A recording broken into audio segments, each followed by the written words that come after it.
Story 1, Ezekiel and the Vision of the Wheel. In the time of exile, when the people of Israel had been taken from their homeland and brought into captivity in Babylon, there lived a priest named Ezekiel. He was not a king, he was not a warrior. He was a man displaced, a man who had lost the center of his world. The temple in Jerusalem had been destroyed. The sacred place where heaven and earth were believed to meet was gone. For many, it felt as though their connection to the divine had been severed. It was in this place of uncertainty that Ezekiel stood by the river Kebar. The sky above him shifted, the air grew heavy, and then the vision began. A storm wind approached from the north. A great cloud, flashing with fire, moved toward him. Within it was a radiance that seemed alive. From the fire emerged 4 living creatures. Each had 4 faces: a human, a lion, an ox, an eagle. Their forms were both familiar and terrifying. Their movement was precise, unified. Beside them were wheels, but not ordinary wheels. Each wheel appeared to intersect with another, forming what seemed like a wheel within a wheel. They shimmered like polished crystal, and they were covered in eyes, eyes that saw in every direction. The creatures moved, and the wheels moved with them. They did not turn as they traveled.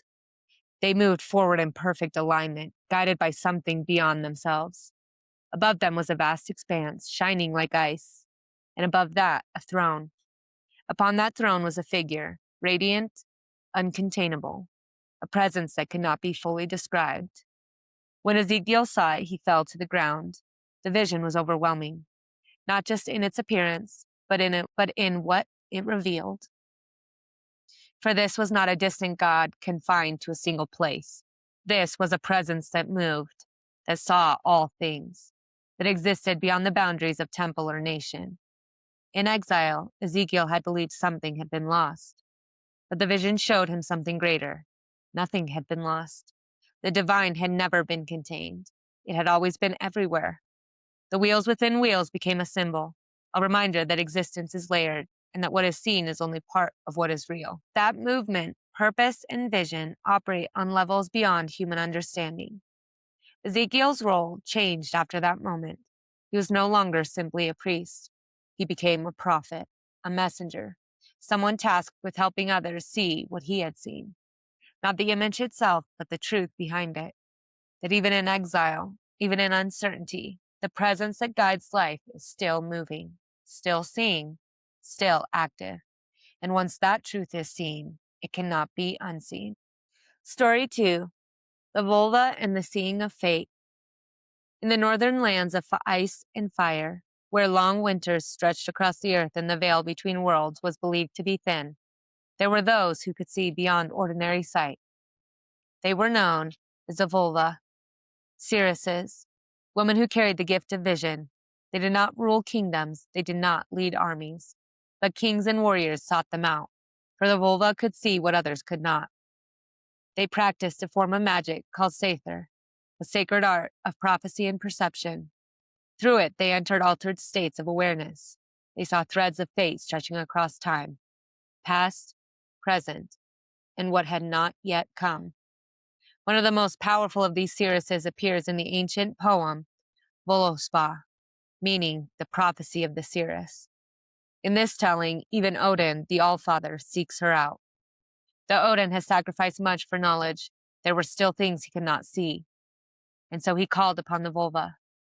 From beyond the boundaries of life she rose, ancient, knowing. Her voice carried the weight of time itself. She did not speak in riddles to confuse. She spoke in truth. She described the beginning of the world, how from the void, known as Gnu-Gagat, fire and ice met to form existence. She spoke of the first beings, the shaping of the gods, the weaving of fate. Then her vision moved forward. She described what was yet to come, a future that could not be avoided. She spoke of Ragnarok, the great ending, a time when the world would burn, when gods would fall, when even Odin himself would meet his fate.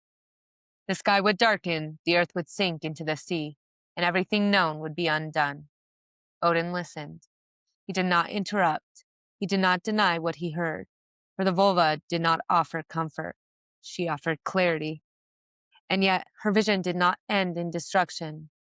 Beyond Ragnarok, she spoke of renewal, a new world rising from the waters. Green, restored, balanced once more. The cycle would continue, life would return. Through the vulva's vision, something profound was revealed. Fate was not something to be controlled, it was something to be understood. Even the gods were not exempt from it. Even Odin, with all his knowledge and power, could not escape what was woven. But in seeing it, he gained something else: awareness. And with awareness came responsibility. The Norse people did not tell this story to inspire fear. They told it to remind themselves that true seeing is not about changing what will happen. It is about understanding one's place within it. The vulva's vision was not given to alter fate. It was given so that those who heard it could meet fate with clarity, with courage, with acceptance. For once something is truly seen, it cannot be ignored. Story 3: The Cracked Bones and the Voice of Heaven. In the earliest dynasties of ancient China, long before ink-filled scrolls and histories were written in flowing script, there existed another way of seeing. It did not rely on sight alone. It required attention, interpretation, and reverence for what could not be directly spoken. During the time of the Shang dynasty, around the 2nd millennium BCE, kings did not make decisions without first seeking guidance from forces beyond the visible world. This guidance came through a sacred practice known today as oracle bone divination. The materials were simple: the shoulder blade of an ox or the shell of a turtle. But in the hands of the diviners, these objects became instruments of vision. The process began with a question. The king, or a ritual specialist, would carefully inscribe symbols onto the surface of the bone or shell. The questions were often direct. Will the harvest be successful? Will the rains come? Should we go to war? Each question was not simply asked. It was carved, set into matter itself. Then came the fire. A heated rod was pressed into small hollows drilled into the bone. As the heat spread, the surface cracked. Sharp lines appeared, unpredictable, yet meaningful. To an untrained eye, they were fractures. To the diviner, they were answers. The cracks were studied carefully, their direction, their shape, their depth. Each variation carried significance. The diviner would interpret the patterns, translating them into guidance for the king.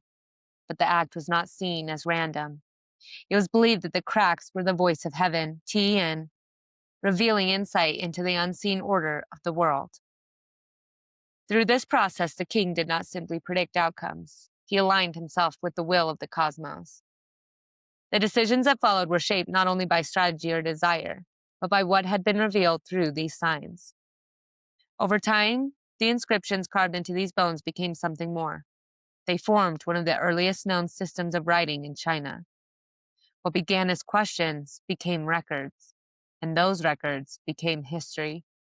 In this way, the act of seeking vision shaped not only decisions, but language itself.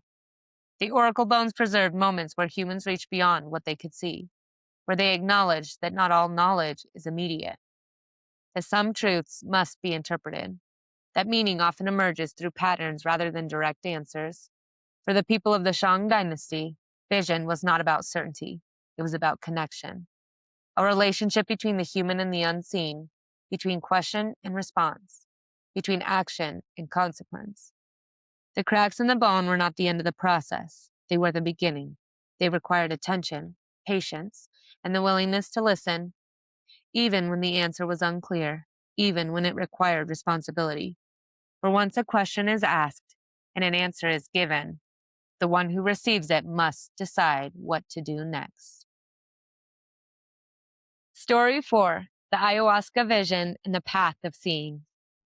Deep within the vast rainforests of the Amazon, where the canopy stretches like a living sky and the air hums with unseen life, there exists a tradition of vision unlike any other. It is not sought through conquest, nor through logic alone. It is entered, experienced, endured. Among many indigenous peoples of the Amazon, particularly the Shipibo Kunibo, there is a sacred plant medicine known as ayahuasca. The world itself carries meaning. Ay refers to spirit or ancestor. Ayahuasca means vine. Together, it is often translated as the vine of the soul. It is not taken casually. It is approached with preparation, guidance, and respect. Those who seek its vision are often led by a healer or shaman known as a curandero. The ceremony begins in darkness. Participants gather in a simple space, often a hut deep within the forest. The sounds of the jungle surround them: insects, wind, distant calls of unseen creatures. The curandero prepares the brew, made from the ayahuasca vine and other plants. It is bitter, earthy, ancient. Before drinking, intentions are set. Questions may be asked, not aloud, but within. For this is not a journey of external answers. It is a descent inward. One by one, participants drink. Then they wait. At first, nothing changes, but slowly the boundary between the visible and the unseen begins to shift. Visions arise, patterns, colors, memories, sometimes beautiful, sometimes unsettling. For the visions do not show only what is desired, they reveal what is present, what has been hidden, what has been avoided. The experience can be overwhelming. Many feel physical discomfort. Some purge, releasing what is held within the body. This is not seen as failure. It is part of the process, the clearing. As the visions deepen, many report encountering forms: serpents, spirits, ancestors, or the geometric patterns that seem to carry meaning beyond words. The curandero sings icaros, sacred songs that guide the experience. These songs are not simply music, they are maps. They shape the journey, they protect, they direct. For without guidance, the visions can become disorienting. Within the experience, time loses its usual structure. Moments stretch, memories surface. Connections appear between past action, present emotion, and future paths.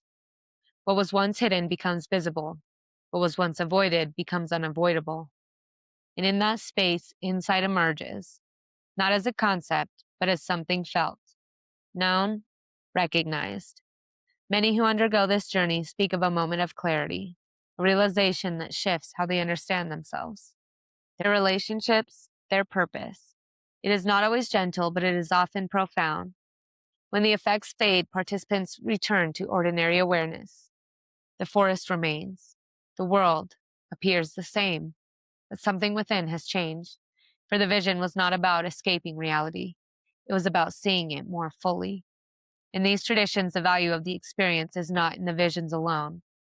It is in what is done afterward, how the insight is integrated, how the truth is lived. For to see clearly is not the end of the journey, it is the beginning of responsibility. The Amazonian traditions teach that vision is a gift, but also a burden. For once something is truly seen, it cannot be unseen.